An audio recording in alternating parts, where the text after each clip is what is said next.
There we go. Okay, so I think you guys can see in there.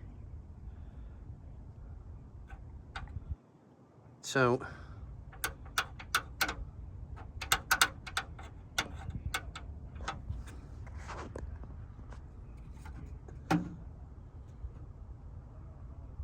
that's now completely soaked with penetrating grease.